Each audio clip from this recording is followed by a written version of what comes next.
Hello everyone, myself Deepak Upadhyay from Impulse Technology, Gurgaon, Delhi. In this video, I will show you how to calculate the spin-orbit coupling splitting in semiconductor energy band. So let's get started. This is my device studio, that is a graphical user interface for this NanoDCAL software that will help you to model the structure. You can do some modification, manipulation in your atomic structure and device structure as well.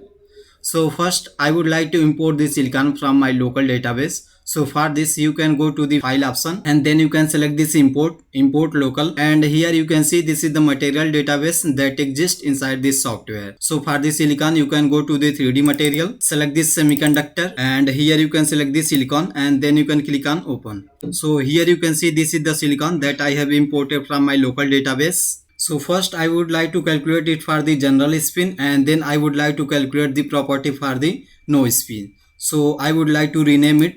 So here you can see I have renamed this silicon with no spin. So for no spin you can go to the simulator, select this NanoDCAL and go to the self-consistent field calculation. So here you can see this is the basic setting: electron temperature, cutoff energy, exchange correlation, LDA, GGA. This is the K point sampling. This is the iteration control, density matrix, Hamilton matrix, total energy. This is the basic settings, and this is the spin types.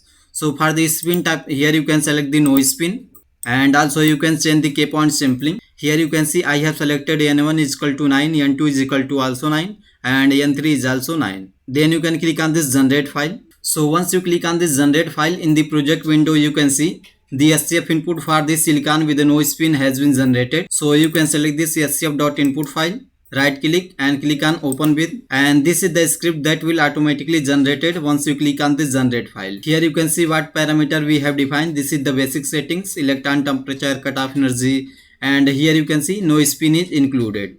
And this is the iteration control, and this is the atom and their Cartesian coordinate point. So you can select this scf.input file, right click, select this run option. So you can click on this run option to run this job. In the bottom of the page you can see this is the job manager, where the scf.input file is in the running condition, and in the meantime you can go to the simulator, select this NanoDCAL, go to the analysis part, and here you can select the band structure. Here you can see this is the symmetric K point, and this is the path, Brillouin zone path. So this is the Brillouin zone path, and then you can click on this generate file, and you can run the band structure.input file as well. So this silicon calculation is without spin, and so you can right click on this silicon no spin and copy this project, and here you can rename it silicon general spin, and then you can click on OK. So you can select this silicon general spin, and again you can go to the simulator, select this NanoDCAL, go to the SCF calculation, and here you can include the spin, general spin, and you can select this spin orbit interaction,